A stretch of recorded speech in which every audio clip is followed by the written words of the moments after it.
suck the fun out of my body, took the tenderloin off his bun, put my fun on the bun with lettuce, tomato, mayonnaise, and ate it. That's nice. That is nice.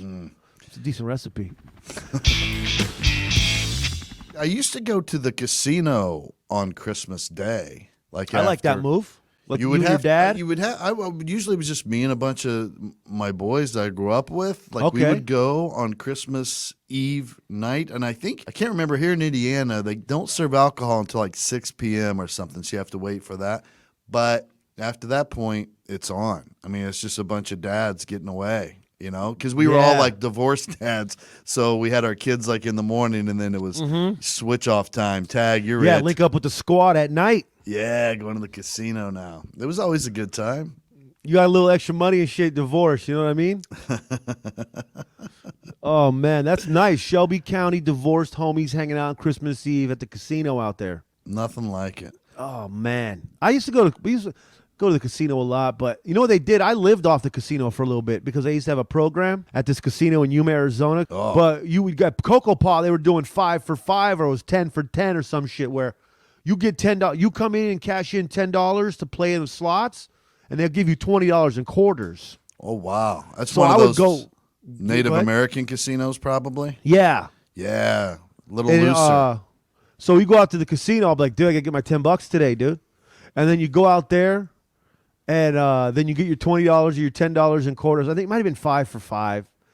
And then you get your extra 5. You go walk around with your cup of quarters like you're gonna go play. And then you just don't play, and then you just cash out. You might play a couple 50 cents or something, or $1, but yeah. But and then sometimes you hit for 20, and you're like, boom! So now you got $30, dude. Nice. Did you do very many casino gigs back in the day? I did do a decent amount of casinos, a lot with Fluffy, obviously, like a ton of casinos with Fluffy. Yeah, well, I did all the best casinos with Fluffy, no matter what. Yeah. I mean, my casino gigs are much better now, like Rhythm City, like it's a real show in a real comedy room. Yeah. But like back in the day, I would do those Yoda Run casinos, man. And oh, yeah?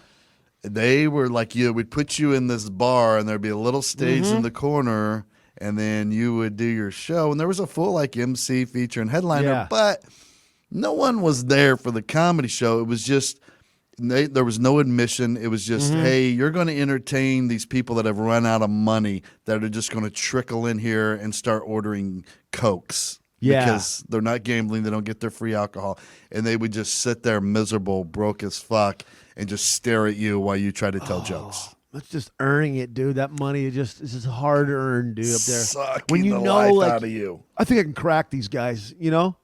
Or you're like, I think they can come around and just start seeing some people, and then you're like, but then sometimes you're looking out and you're like, this is gonna be a fucking this is not gonna be one laugh for 45 minutes. And that's just, and I just gotta run through it and pretend in my brain that these people are having the time of their life.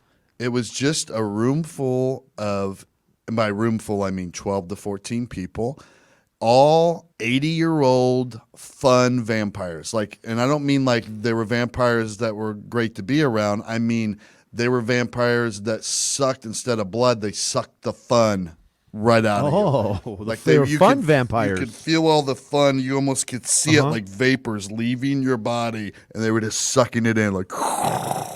Didn't you get one time they sucked the fun out of you with no shirt on, so you could actually see like on a serious level of watching the fun being sucked out of yourself? Was that right? Yeah, and I saw one of these 80-year-old fun vampires actually suck the fun out of my body, and then once, right before it got to his mouth, took the tenderloin off his bun, put my fun on the bun with lettuce, tomato, mayonnaise, and ate it. That's nice. That is nice. It's a decent recipe. You gotta, listen, you're committed to your craft at that point. You gotta learn how to suck the fun first, where you can really slap it on a sandwich and fuck it up even more. Oh yeah.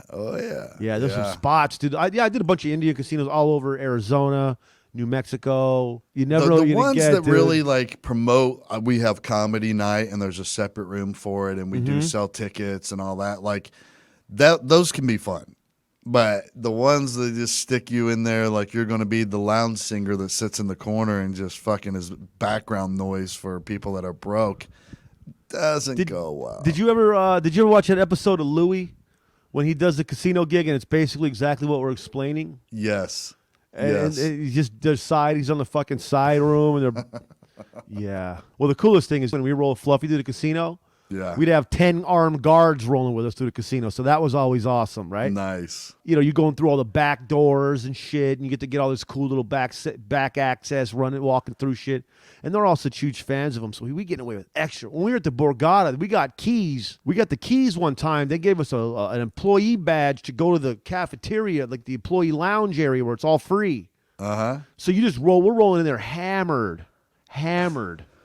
Fucking just shoving food on our plates like assholes at like 4 a.m. one time at the Borgata. And that felt so cool, though. You back there posted up with the employees and shit. Excuse me, about to get some mashed potatoes. The casino I was working at for the state police for a year in Lawrenceburg, Indiana. There used to be the Bengals. A lot of Bengals would come over and gamble there. And the occasional Colt, but we were closer to Cincinnati. So I remember this one. I can't remember. He was a quarterback. Jeff Blake, maybe? African-American quarterback for the Bengals. I think that was his name. But he would come in with this lady, and every time, I mean, she was notorious. You just knew she was going to create a scene every time. She would get so drunk, and she was so super hot. I mean, she was like a supermodel. But she would get so fucking drunk and create a scene every time. And then poor Jeff Blake, God, I hope that's his name. But he would just sit in the background and just watch and shake his head. And so every time. Oh, tough spot. My buddy ended up kind of having some rapport with her. We dealt with her so much. Like, he was the only one that could talk to her and talk her off the ledge. Yeah. But I would just stand over by him, and I'm like, yeah, this sucks, bro. And he's like, every fucking time. And I go, yeah, I don't know how you keep doing it. And he goes, look at her. That's how I keep doing it. And I was like, oh, that makes sense. Yeah. All right, buddy. But you know what, dude? I don't know. I mean, look, I get it. But at some point, there's only so much you can put up with, dude. Shout out to him for pulling it off, going through it. But I can't imagine rolling to the casino and my lady becomes a security issue every time because she's an alcoholic fucking maniac. That's insanity. And then you just sit on the sidelines like, nah, don't worry, it's all good. Let her do her thing. We're just gonna drive home and have sex. Like, I mean, that's really what you're saying? I mean, like, once or twice is fine, but she was like part of the story. I mean, you had a staff member that built rapport with the lady. Yes, because he argued with her so much. Mm-hmm. And we even like had the guy's number in our office that was their driver, because they would always come in like a limousine service or whatever. Yeah. And with the same driver every time, so we had on his card in our office on the corkboard. And we would just call him and be like, hey, we're going to be walking him out again. And he'd be like, all right, I'll meet you at the ramp. We would just hand him off to him. I love the soap opera. But it was the only thing that kept us sane, I think, because you had the same cast of characters. It was almost like Cheers. Mm-hmm. You know what I mean? Like, we had this heart surgeon who was there every day. And so I don't know when he had time to do surgery. But at one point, his wife called the casino and arranged a meeting, and she came out and she said, you have to ban him for life. He has spent our entire life savings.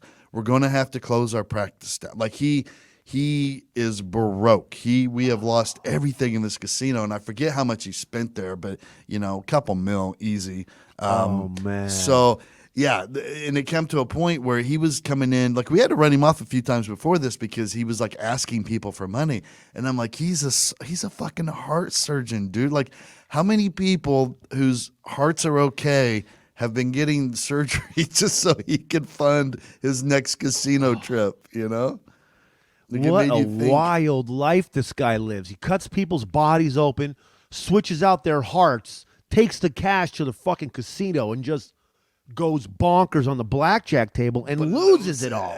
I wonder if he was given like cash discounts. Hey, half off your heart replacement if you pay in cash. Hey, I'm doing 2 for 1 till Sunday. That's what my markers do. That's man. I'll tell you what.